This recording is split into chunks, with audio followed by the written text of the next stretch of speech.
I refuse. We have 20 minutes. 20 minutes. We're on lockdown, people. All right. We're back. Mike Frank and Liv Skofteland. Hello. I don't even know really truly how to say your last name. That You was want to give it a very pronounce? close. How do you pronounce it? Skofteland. Skofteland. Yes. It's like Tony Hawk's Skofteland. It's just how I feel about it. I don't really know. Anyway, we're back. Two Baltimorons talking a little bit about, some things we have going on coming up. We've got Halloween coming up, so we're in the Halloween scaries, as Liv described to me. For sure. So we're going to watch Halloween this. Starts in September. Oh, really? Oh, yeah. Well, Halloween started September 1st. My fall decorations are up. I don't own fall decorations. You don't own fall decorations? I think I have one garland. That's crazy. No. What do they call it? Wreath, the round wreath, thing. Yeah. Garland is the thing that goes on the wreath, and then the garland that goes everywhere else. But anyway, so we're going to watch this quick video. All right. Oh, this is not what I thought it was. No, it's showing you how to survive. In my head, I thought I knew what the bed did. It did not. This is like a coffin. Yeah, right? Is that the scariest thing you can think of in your entire life? I want to know how much this costs. I have no idea how much it costs. Oh my God. Rations and food and drink. Who does this? Isn't that Earthquake wild? protective beds are innovative.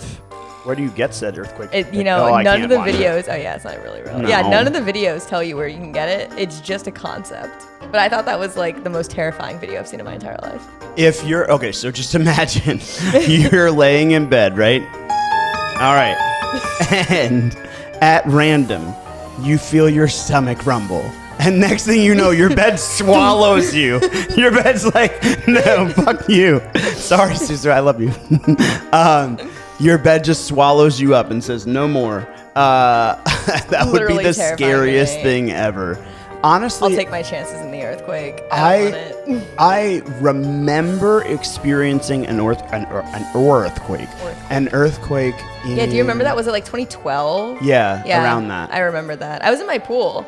It was really fun. It was kind of like a mini tsunami. Well, I was just like, I was in the back of the bar that I work at, counting the liquor. So I'm up like 4 shelves and I'm leaning there and the liquor's like rattling towards me. And I just thought it was me. Like I thought I was pulling, and because that's You're not, like, do I have superpowers? that's not uncommon. It would be a thing. So you just like touch it like with one finger and just push it back. That's very normal. And I was like, okay, stop moving. Right. And then I come out of the closet, pun intended. And all of a sudden, everybody's like, oh my God, did you feel that? I'm like, did I feel what? No. And they're like, we ran outside. It was an earthquake. I was like, oh, I was in the liquor closet. Thanks for saving me, guys. Nah, it's cool. But like, honestly, all right, so my only experience is very, very minimal, like felt like a stomach rumbling, right? Well, we live in Maryland. We don't have natural disasters Well, here. what I'm saying is like, could you imagine living in that environment where it's like a real... Like a serious situation. Like it's a serious September scary. Yeah, I would genuinely not live in a place like that. It's like one of the things that prevented me from moving to California. I think legitimately I would go anywhere, right? So I go to this place and then the realtor says to me, oh, well, we have these special beds. And I'm like, oh my God, tell me about them. Are they massaging?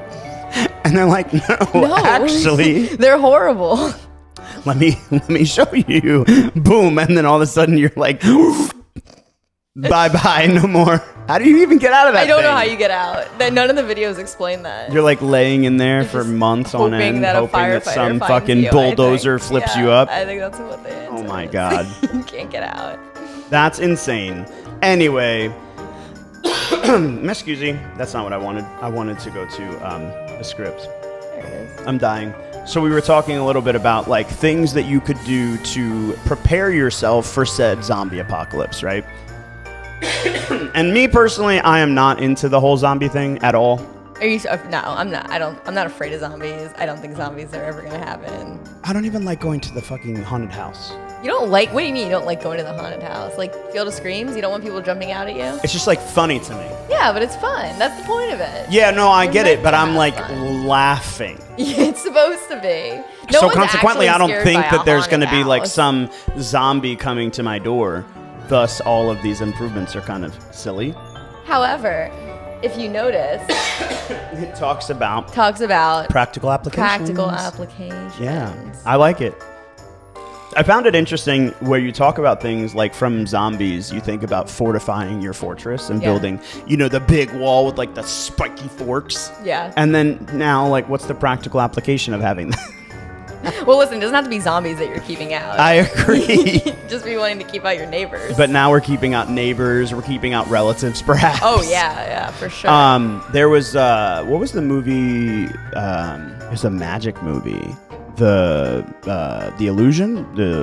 Something. I don't know. It was basically like, I don't remember. Christian Bale was in it. Hugh Jackman was in it. What were we just saying about how I don't know any of this? Anyway, yeah, we were just talking about these are not old movies. Anyway, I don't know that one. So, there was a fence in the movie, and it was electrified, and it was designed to keep people out. And I just think about that, like, ooh, I wish I could do that, but I wish I could do it on command. Like, I wish I could put it up and take it down by knock. I don't want to have it electrified on command. Like, oh, hey, Sally, bzz, right? But then, like, Mom, you could come in. No. You're not gonna be selective. I want it to be like up, and then tomorrow I want it to be down, like a temporary wall.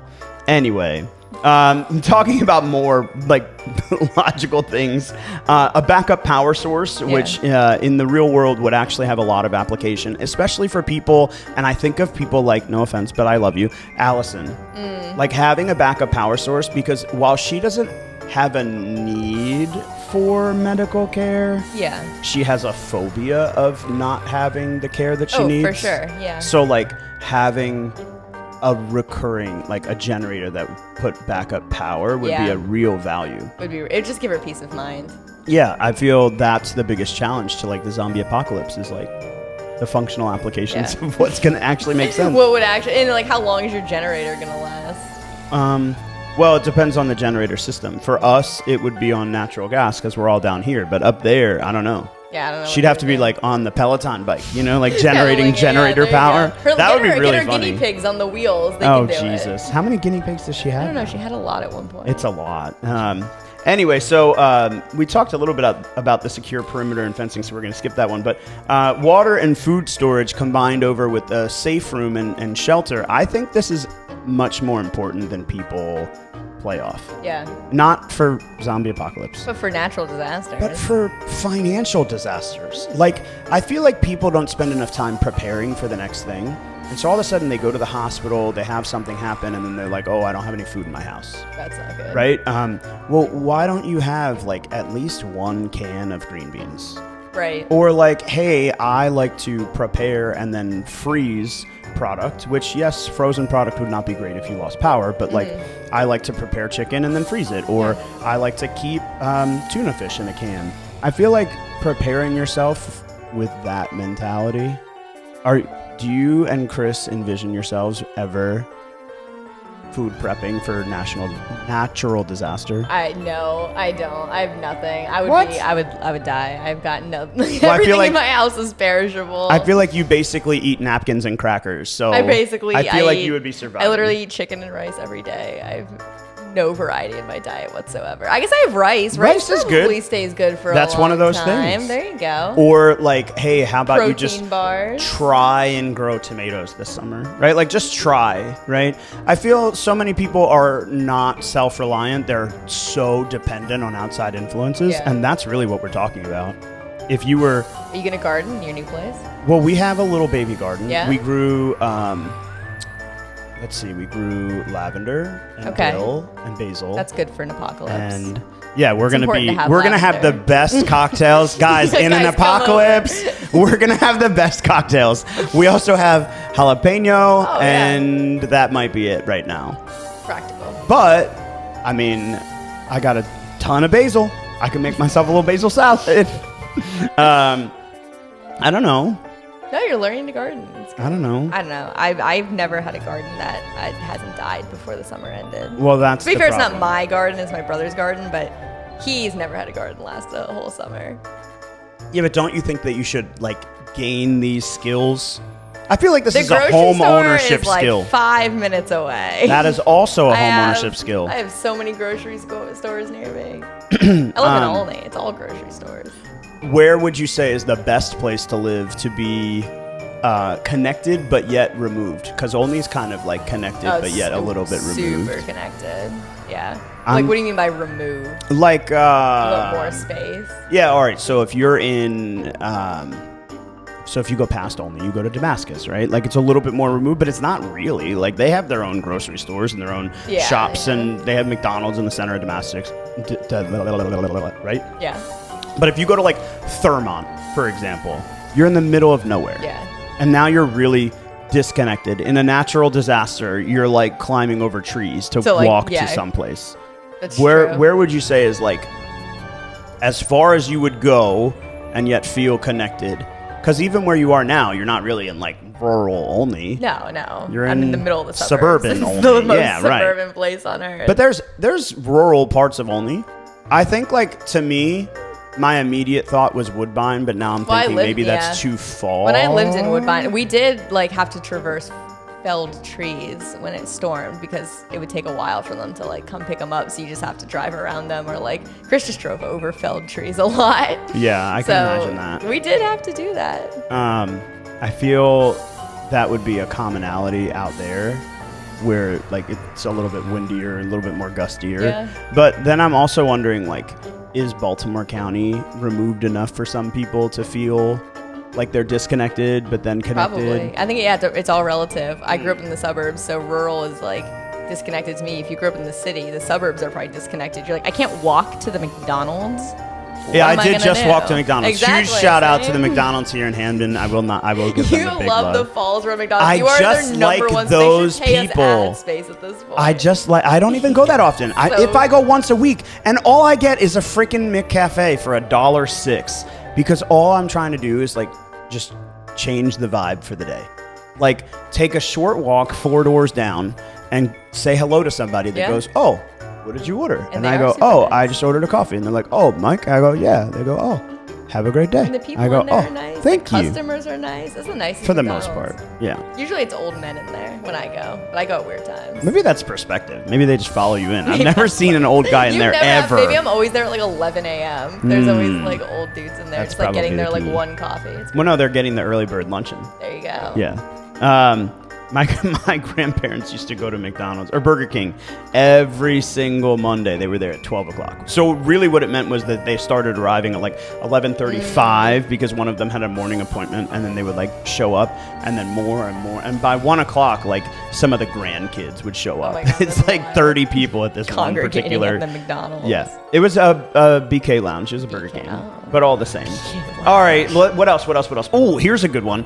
The emergency preparedness plan. Having a plan in place is essential when facing a zombie apocalypse. But this is also an essential homeownership skill. It definitely is.